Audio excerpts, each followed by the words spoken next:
નમસ્કાર. આજે અધ્યાય 1 ભાગ બીજો શરૂઆત કરી છે આપણે, જે આ રીતે છે. આ રીતે આખી શરૂઆત કરવામાં આવી છે. શ્લોક સાથે તેમનું રૂપાંતર પણ જે સમજાવવામાં આવ્યું છે.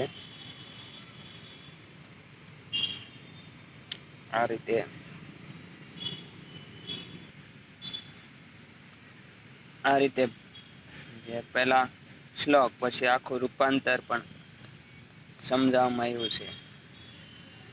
અને આ રીતે અર્જુનને પૂરું જણાવવામાં આવ્યું છે ને એ સંજય ધૃતરાષ્ટ્રને જણાવે છે. આ લાસ્ટ છેલ્લા અધ્યાયનો શ્લોક, અને આ રીતે એનું રૂપાંતર પણ કર્યું છે. અને અર્જુન વિષાદ યોગ નામનો પહેલો અધ્યાય અહીંયા સમાપ્ત થાય છે. બીજા અધ્યાયની શરૂઆત આગામી સમયમાં કરશું.